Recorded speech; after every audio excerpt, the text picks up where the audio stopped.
Our conversation is with Mr. Yuri Alexandrovich Bezmenov.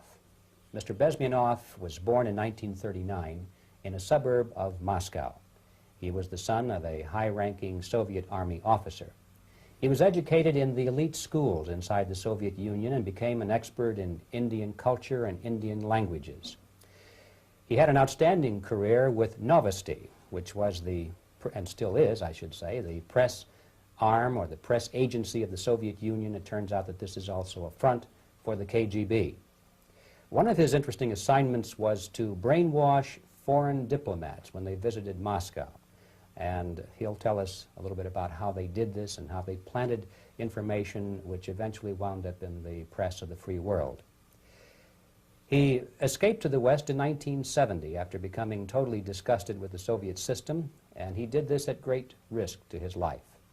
He certainly is one of the world's outstanding experts on the subject of Soviet propaganda and disinformation and active measures. Mr. Bezmenov, I'd like to begin by having you tell us a little bit about some of your childhood memories. Well, the most vivid memory of my childhood was Second World War, or to be more precise, the end of the Second World War, when all of a sudden United States, from a friendly nation, which helped us to defeat Nazism, turned overnight into a deadly enemy. And it was very shocking because all newspapers were trying to present an image of belligerent, aggressive American imperialism. Most of the things that we were taught is that United States is aggressive power, which is just about to invade our beautiful, free socialist country, that American CIA is dropping Colorado beetles on our beautiful potato fields to eliminate our crops. And each schoolboy had a picture of Colorado bug on the back page of his notebook. And we were instructed to go into collective fields to search for those little Colorado bugs. Of course, we couldn't find any. Neither we could find many potatoes. And that was explained again by the encroachments of the decadent imperialist power. The anti-American paranoia, hysteria in the Soviet propaganda was to such of such a higher degree that many less skeptical people or less stubborn would really believe that the United States is just about to invade our beautiful motherland, and some secretly hope that it will come true. That's interesting. Yes. Well, getting back to life inside the Soviet Union or inside communist countries in general, in this country, at the university level primarily, we read and hear that the Soviet system is different from ours, but not that different, and that there is a convergence developing between all of the systems of the world, and that really it doesn't make an awful lot of difference what system you live under because you have corruption and dishonesty and tyranny and all that sort of thing. From your personal experience, what is the difference between life under communism and life in the United States? Well, life is obviously very much different for simple reason that the Soviet Union is a state capitalist economically. It's a state capitalism where an individual has absolutely no rights, no value. His life is nothing. It's just like an insect. He is disposable. Whereby in the United States, even the worst criminal is treated as a human being. He has a fair trial, and some of them capitalize on their crimes. They publish their memoirs in their prisons and get handsomely paid by your crazy publishers. The differences, of course, in the daily life are very various, depending on whom we are talking about. In my own private life, I never suffered from communism simply because I was brought up in a family of high-ranking military officer. Most of the doors were open for me. Most of my expenses were paid by the government, and I never had any troubles with the authorities or with the police. So, in other words, I would say I enjoyed, or I had good reasons to enjoy all the advantages of so-called socialist system. My main motivations to defect had nothing to do with affluence. It was mainly moral indignation, moral protest, rebellion against the inhuman methods of the Soviet system. Well, specifically, what did you object to? I objected, first of all, against oppression of my own dissidents and intellectuals. And that was the most disgusting thing that I witnessed as a young man, young student, who was brought up at a very troublesome period in our history, from Stalin to Khrushchev, from total tyranny and oppression to some kind of liberalization.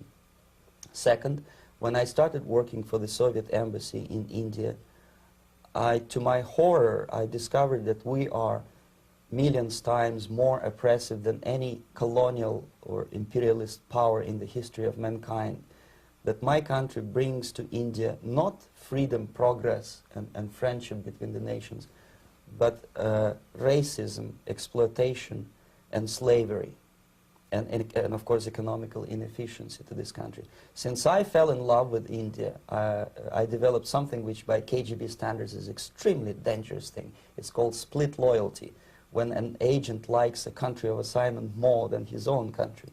I literally fell in love with this beautiful country, a country of great contrasts, but also great humility, great tolerance, and philosophical and intellectual freedoms. My ancestors used to live in caves and eat raw meat when India was a highly civilized nation 6,000 years ago. So obviously the choice was not to the advantage of my own nation. I decided to defect and to entirely dissociate myself from that brutal regime. Mr. Bezmenov, we've read a lot about the concentration camps and the slave labor camps under the Stalin regime.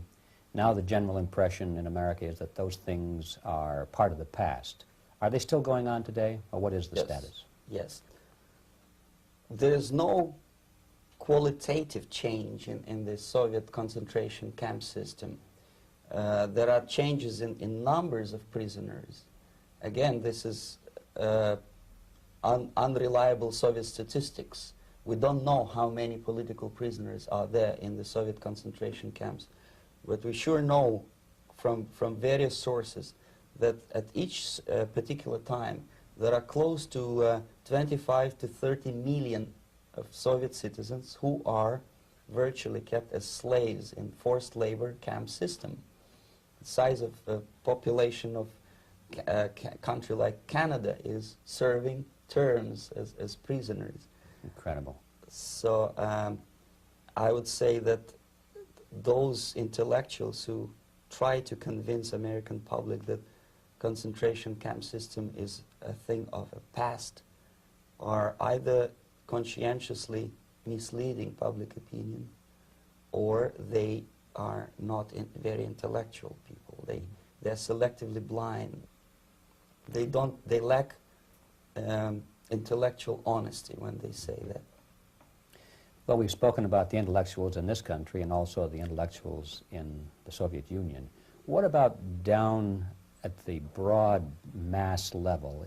Do the people in general, the working people, the workers in general in the Soviet Union, do they support the system? Do they tolerate it? What is their attitude? Well, average Soviet citizen, if there is such an animal, of course, does not like the system because it hurts, it kills. He may not understand the reasons. He may not have enough information or educational background to understand. But I doubt very much there are many people who are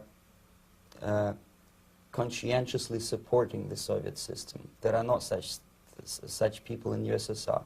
Even those who have all the reasons to enjoy socialism, people like myself, who were a member of journalistic elite, they also hate system for different reasons, though. Not because they lack material affluence, but because they are unfree to think, they're in constant fear, duplicity, split personality.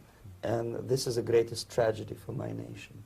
Well, what do you think are the chances of the people actually overcoming their system or replacing it? There is a great possibility that system will sooner or later be destroyed from within. There is a self-destructive mechanism built into any socialist or communist or fascist system, because there is lack of feedback, because the system does not rely upon loyalty of population.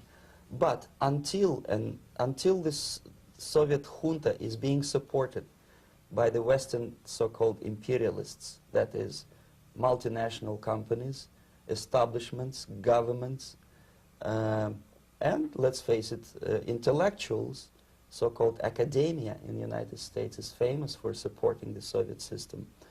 As long as the Soviet junta will keep on receiving credits, money, technology, grain deals, and political recognition from all these traitors of democracy or freedom, there is no hope, there is not much hope for changes in my country, and the system will not collapse by itself simply because it's being nourished by so-called American imperialism. This is the greatest paradox in history of mankind, when capitalist world supports and actively nourishes its own destroyer, destructor. I think you're trying to tell us something in this country. I'm trying to tell you that it has to be stopped unless you want to end up in Gulag system and enjoy all the advantages of socialist equality.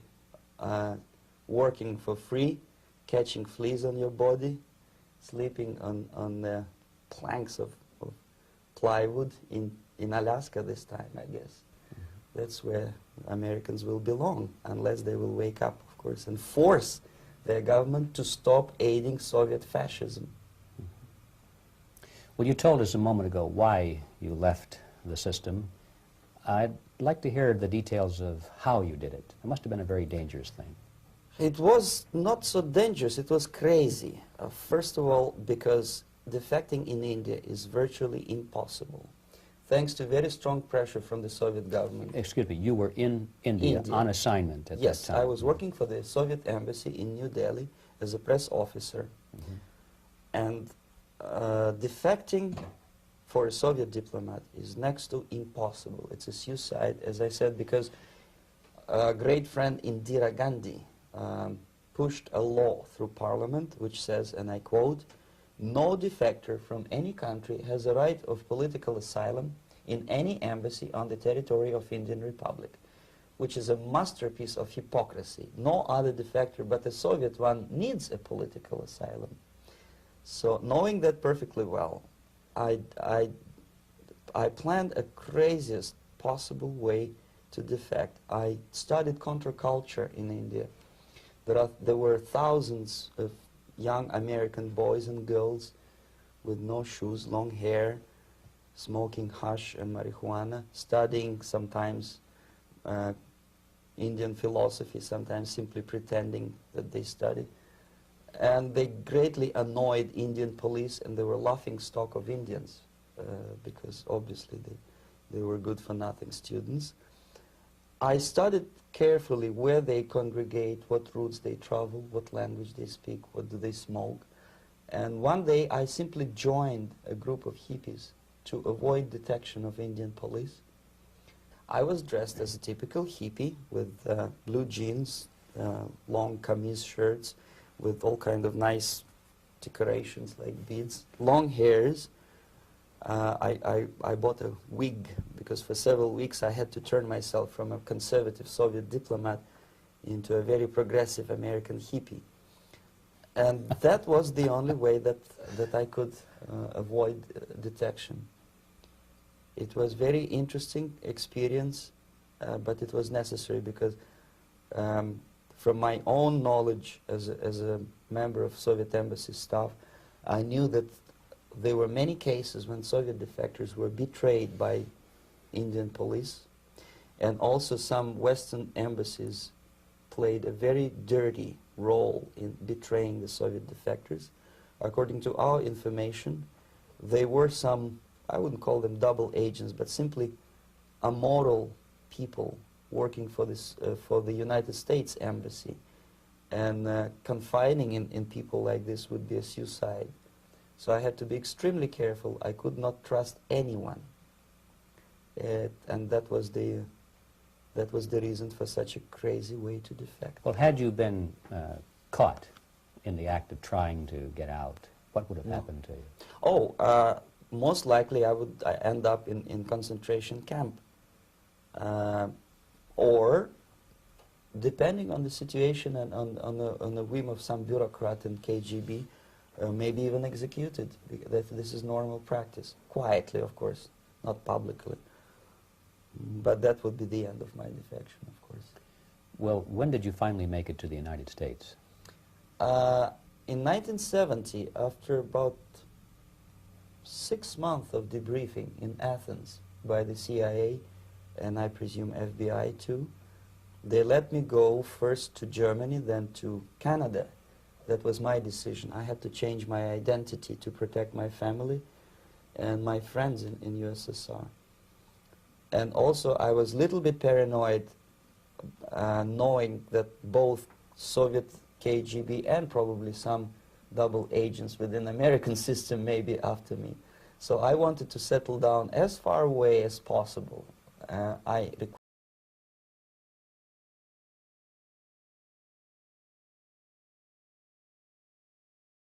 language instructor and broadcaster for Canadian Broadcasting Corporations in Montreal. Well, have you had any threats on your life or any Yes. unpleasant In about 5 years, KGB eventually discovered that I am working for Canadian Broadcasting. I made a very big mistake. I started working for overseas service of CBC, which is similar to Voice of America, in Russian language. And of course, monitoring service in USSR picked up every new voice. Every new announcer, they would make it a point to discover who he is. And in 5 years, sure enough, slowly but surely, they discovered that I am not Thomas Schumann, that I am Yuri Alexandrovich Bezmenov, and that I'm working for Canadian Broadcasting, and undermining beautiful détente between Canada and USSR. And the Soviet ambassador Alexander Yakovlev made it his personal effort to discredit me. He complained to Pierre Trudeau, who is known to be a little bit soft on socialism. And the management of CBC behaved in a very strange, cowardly way, unbecoming to representatives of an independent country like Canada. They listened to every suggestion that Soviet ambassador gave, and they started shameful investigation, analyzing content of my broadcasts to USSR. And sure enough, they discovered that some of my statements were probably would be offending to the Soviet Politburo. So I had to leave my job. And of course, subtle intimidations. They would say something like, please cross the street carefully because, you know, traffic is very heavy in Quebec.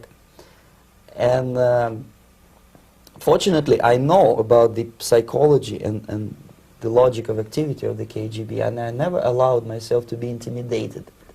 This is the worst thing. This is what they expect a person, a defector, to be intimidated. Once they spot that you are scared, they keep on developing that line. Mm-hmm. And then eventually you either have to give up entirely and work for them, or they neutralize you. They would definitely stop all kind of political activity, which they failed to do in my case, mm-hmm. because I was stubbornly working for the Canadian Broadcasting. And in response to their intimidations, I said that, look, this is a free country, and I am as free as you are. And I also can drive very fast. And gun control is not yet established in Canada, so I had a couple of good shotguns in my basement. So welcome to visit me someday with your Kalashnikov's machine guns. So obviously it didn't work. Intimidation didn't work. So they tried different approach, as I described. They approached on the highest level, on the level of Canadian bureaucracy. And on that level they were successful. On that level they were successful. On individual level they failed flat.